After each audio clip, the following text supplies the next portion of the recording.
Hello and welcome दोस्तों। One day cricket के बाद बारी है टी20 क्रिकेट की और पृथ्वी शॉ के सिलेक्शन ने इस बार टी20 की 11 को बहुत इंटरेस्टिंग बना दिया है, क्योंकि पृथ्वी शॉ वो खिलाड़ी रहे थे जिनको लेकर बहुत चर्चा हुई कि इस खिलाड़ी का टी20 क्रिकेट में सिलेक्शन क्यों नहीं हो रहा, क्योंकि मॉडर्न डे टी20 क्रिकेट की जो रिक्वायरमेंट है, आपको जैसे ओपनर चाहिए पृथ्वी शॉ उस कैटेगरी में बिल्कुल फिट होते हैं।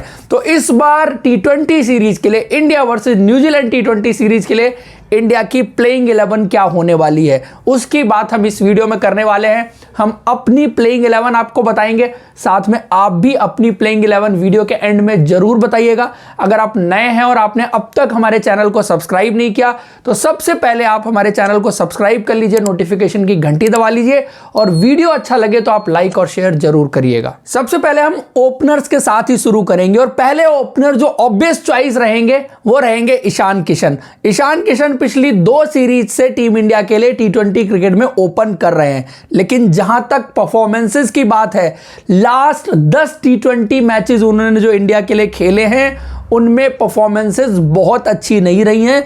अभी तक शायद जो वो खेल रहे हैं वो रेपुटेशन पर खेल रहे हैं, क्योंकि लास्ट के 10 टी20 मैचेस में उनका कोई भी 50 नहीं है। 37 रन उनका एक हाईएस्ट स्कोर है, तो इसीलिए उनको लेकर भी सवाल अब रहेंगे, क्योंकि इस सीरीज में अगर उनके बल्ले से रन्स नहीं बनते तो कंटिन्यूअस 13 मैचेस हो जाएंगे जो उनको टी20 मैचेस में मिले हैं जिनमें उनकी परफॉर्मेंसेस नहीं होगी। तो इस सीरीज में उनका परफॉर्म करना बहुत जरूरी है, लेकिन फिर भी स्टार्टिंग 11 में उनके पोटेंशियल के दम पर, उनकी एबिलिटी और स्किल को देखते हुए उनको ओपनिंग में अभी भी इस टीम में मौका मिलेगा। अब दूसरा ओपनर कौन होगा, यह सबसे बड़ा सवाल है, क्योंकि लास्ट सीरीज में शुभमन गिल को ओपनिंग करने का मौका मिला था। क्योंकि टीम की थॉट प्रोसेस यह है कि आपको टॉप 3 में एक बल्लेबाज टी20 क्रिकेट में भी ऐसा चाहिए जो एंकर का काम कर सके, और इसीलिए शुभमन गिल बहुत सारे उन खिलाड़ियों से टी20 क्रिकेट में भी आगे आ गए जो उनसे बड़े स्ट्राइकर हैं, बॉल बंद से स्ट्राइक कर सकते हैं। अब मैं क्या इसमें थॉट रखता हूं वो आपको बताता हूं, क्योंकि आपको ये जो लॉजिक दिया जा रहा है वो लॉजिक बिल्कुल सही है, लेकिन उसमें एक डिसएग्रीमेंट मेरा ये है कि जब शुभमन गिल ओपन करते हैं तो आपका स्टार्ट कई बार बहुत कंजर्वेटिव नजर आता है। आप एक स्लो स्टार्ट कर जाते हैं और उसका रिफ्लेक्शन आपको फिर पूरे पावर प्ले में देखने को मिलता है कि आप पावर प्ले जो टी20 वर्ल्ड कप में मैक्सिमाइज नहीं कर पा रहे थे वो अभी भी मैक्सिमाइज नहीं कर पा रहे हैं। तो उसका सोल्यूशन क्या हो सकता है कि आप शुभमन गिल को ओपन की जगह नंबर 3 कर दें और किसी अग्रेसिव बैट्समैन को ओपनिंग की शुरुआत करने दें, जिससे कि आप पहले 6 ओवर को मैक्सिमाइज कर सकें और गेम की टोन जो सेट करें वो दोनों अग्रेसिव बैट्समैन सेट करें और शुभमन गिल आकर के उसको आगे लेके जाएं। क्योंकि मान लीजिए कोई डिफिकल्ट विकेट है और उसमें आपका जल्दी विकेट गिरता है तो शुभमन गिल वैसे ही फिर आपके 3 नंबर आ जाएंगे, लेकिन अच्छा बैटिंग विकेट है तो आपके अग्रेसिव बैट्समैन आपको एक अग्रेसिव स्टार्ट दे सकते हैं। तो अब बच गए ओपनर चुनने की बात। आपके पास ऑप्शंस की बात करें तो राहुल त्रिपाठी जो पिछली सीरीज में 3 नंबर खेले थे, एक चॉइस वो हैं और दूसरी चॉइस पृथ्वी शॉ हैं।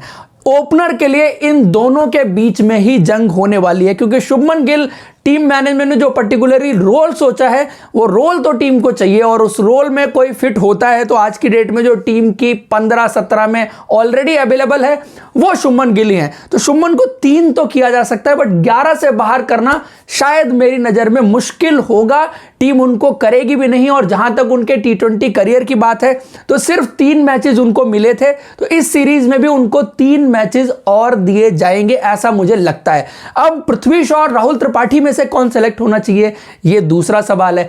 राहुल त्रिपाठी चूंकि लाइन में पहले हैं, उनसे पैकिंग ऑर्डर में आगे थे, लास्ट सीरीज खेले तो बहुत अच्छी गई थी, तो इसलिए मुझे लगता है कि आप अभी राहुल त्रिपाठी के साथ जा सकते हैं और पृथ्वी शॉ को अपनी बारी का थोड़ा सा इंतजार और करना पड़ेगा, जैसे उन्होंने अपने सिलेक्शन के लिए किया है। नंबर आएगा, जल्दी आएगा उनका, लेकिन अभी शायद एज ऑफ नाउ उनको अपने सिलेक्शन के लिए 11 में सिलेक्शन के लिए इंतजार करना पड़ेगा। 3 नंबर जैसे मैंने ऑलरेडी बता दिया कि शुभमन गिल, बिकॉज आपको गेम टोन सेट करने के लिए आपको 2 अटैकिंग बैट्समैन चाहिए, लेकिन 3 नंबर पर थोड़ा सा सॉलिडिटी, स्टेबिलिटी और जहां से गेम सेट होके आया ऊपर से उसी पेस पर आगे ले जाने के लिए शुभमन गिल वो वो काम भी कर सकते हैं। उसके बाद नंबर 4 पर सूर्य कुमार यादव, उनकी जगह वही रहनी चाहिए। बीच में बड़े चेंजेस हुए थे, उनको 3 नंबर खिलाया गया, कभी ओपन भी कराया गया, ये डिफरेंट परम्यूटेशन कॉम्बिनेशन ट्राई किए गए, बट टीम की रिक्वायरमेंट अगर अंडरस्टैंड करें तो सूर्य कुमार यादव के लिए 4 नंबर ही सूट करता है। 4 नंबर पर सूर्य कुमार यादव के बाद 5 नंबर पर हार्दिक पांड्या, जो पहले भी खेल रहे थे, लेकिन अब हार्दिक पांड्या के साथ टी20 क्रिकेट में एक प्रॉब्लम देखने को मिल रही है। वो प्रॉब्लम यह है कि strike rate day by day dip करता जा रहा है। ये एक बड़ी समस्या हो सकती है, क्योंकि लास्ट टी20 सीरीज में भी उनका स्ट्राइक रेट क्वेश्चनेबल था। वो न्यूजीलैंड में खेले थे, वहां भी क्वेश्चनेबल था। उसके अलावा अगर देखेंगे जो ओडीआई क्रिकेट उन्होंने खेली, वहां भी क्वेश्चनेबल है। सो टी20 क्रिकेट में आपके लिए स्ट्राइक रेट, आप शुभमन के स्ट्राइक रेट की बात तो करते हैं, बट हार्दिक पांड्या के भी स्ट्राइक रेट की बात करिए जो डे बाय डे नीचे जाता जा रहा है, और वो 5 नंबर बल्लेबाजी करते हैं। सो ये चीज इस सीरीज में कप्तान हार्दिक पांड्या बल्ले से किस स्ट्राइक रेट से बल्लेबाजी करते हैं, ये देखने वाली चीज रहेगी। हम सब जानते हैं कि इतने दिन से हार्दिक पांड्या खेल रहे हैं, स्ट्राइकिंग एबिलिटी की कमी नहीं है, शायद खेलने के तरीके में अंतर आ गया है, जिस वजह से स्ट्राइक रेट नीचे जा रहा है। और जैसे जैसे मैच्योर होते गए तो थोड़ा सा एक स्टेबिलिटी वाला फैक्टर, ऊपर से 3 विकेट निकलते हैं, तो उस केस में भी टीम को संभाल सकते हैं। लेकिन टी20 क्रिकेट में चूंकि गेंदें ज्यादा नहीं होती, तो आप संभालने के लिए भी ज्यादा गेंदें नहीं ले सकते। आजकल स्ट्रैटेजी यही होती है कि जब आपके विकेट भी गिर जाएं तो आपको काउंटर अटैकिंग पारी खेलनी है। वो चीजें देखने को नहीं मिल रही हार्दिक पांड्या से। बल्लेबाजी में गेंद से उन्होंने बहुत अच्छा किया है, पिछली सीरीज में नई गेंद भी उन्होंने संभाली थी और अच्छा रोल गेंदबाजी में उन्होंने प्ले किया। सो वहां कोई दिक्कत नहीं है। उसके बाद नंबर 6 की बात की जाए तो दीपक हुडा पिछली सीरीज में खेले थे, लेकिन क्या अब इस सीरीज में उनको ही मौका मिलना चाहिए? क्योंकि 6 नंबर वो जगह है जो दीपक हुडा को सूट नहीं करती। उन्होंने परफॉर्मेंसेस बहुत अच्छी दी हैं टीम के लिए, लेकिन वो सारी परफॉर्मेंसेस टॉप 4 में रही हैं, या उनकी बल्लेबाजी 10 ओवर के आसपास आ गई है, तभी दीपक हुडा से आपको अच्छी परफॉर्मेंसेस देखने को मिली हैं। अब अगर आप उनको 6 नंबर खिलाते हैं तो मेरी नजर में कहीं ना कहीं वहां पर आप उनकी बल्लेबाजी को बेस्ट करते हैं। 6 नंबर अगर आपको खिलाना है तो बेहतर यह रहेगा कि आप खिलाएं फिर जितेश शर्मा को, क्योंकि वो नंबर उनकी बल्लेबाजी को सूट करता है। फिनिशर का रोल प्ले करना हो, आकर के बॉल बंद से बड़े स्ट्राइक कर सकते हैं, छक्के लगा सकते हैं। सो वो एबिलिटी उनके पास कहीं ना कहीं है। एबिलिटी दीपक हुडा के पास भी है, बट सवाल यह है कि वो आके इनिशियली कुछ गेंदें उनको चाहिए होती है थोड़ा सा गेम में आके सेटल इन होने के लिए। सो ये चीज उनके लिए अभी थोड़ा डिसएडवांटेज बन रही है। ये सीरीज में देखना पड़ेगा कि दीपक हुडा 6 नंबर के रोल को कैसे प्ले करते हैं, उस पर नजर जरूर बनी रहेगी। 7 नंबर बात करें तो अक्षर पटेल का पिछली सीरीज में बहुत शानदार प्रदर्शन देखने को मिला था, लेकिन इस बार मुझे लग रहा है कि वहां पर आपको खेलते हुए दिखाई देंगे वाशिंगटन सुंदर। और वाशिंगटन सुंदर भी एक बुरा ऑप्शन नहीं है, ऑलराउंड प्लेयर हैं, बैटिंग बहुत अच्छी करते हैं, गेंदबाजी भी अच्छी करते हैं। सो नंबर 7 के प्लेयर मेरे लिए भी वाशिंगटन सुंदर ही होंगे। उसके बाद अब एक स्पिनर की बात की जाए, यहां पर दोबारा से बहस होगी कुलदीप और चहल के बीच में कि आपको टी20 क्रिकेट में कुलदीप को खिलाना है या नहीं खिलाना है। कुलदीप और चहल में जब गेंदबाजी की तुलना होती है तो दोनों विकेट टेकर हैं, लेकिन दोनों के विकेट लेने के तरीके अपने अपने हैं। कुलदीप को चूंकि आपने बहुत ज्यादा टी20 क्रिकेट में देखा नहीं है, Kuldeep is a wicket taker but longer format of the game में।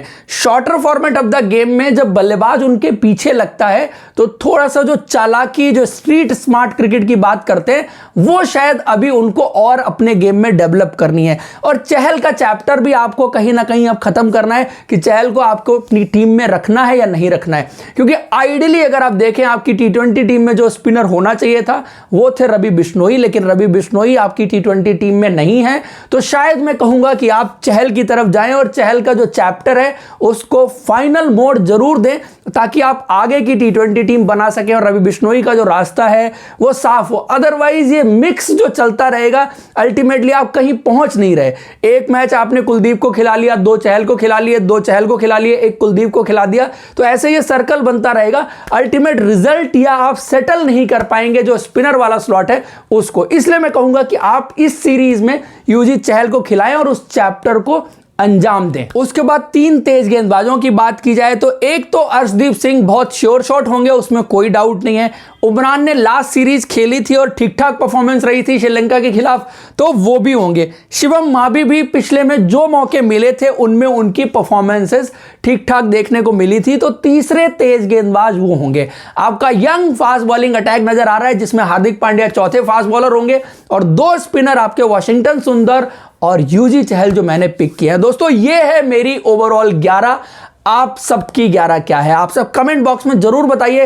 कुछ पॉइंट्स को लेकर मुझे पता है जरूर डिसएग्रीमेंट होंगे। एक जो पृथ्वी शॉ इस 11 में नहीं आ पाए और दूसरा कुलदीप को मैंने चहल के ऊपर प्रेफरेंस नहीं दी है। तो आप सब जरूर राय बताइए अपनी कमेंट बॉक्स में। वीडियो अच्छा लगा है तो लाइक करें और अब तक अगर आपने हमारे चैनल को सब्सक्राइब नहीं किया तो सब्सक्राइब कर लीजिए। Thank you so much for joining in this video. See you in next video.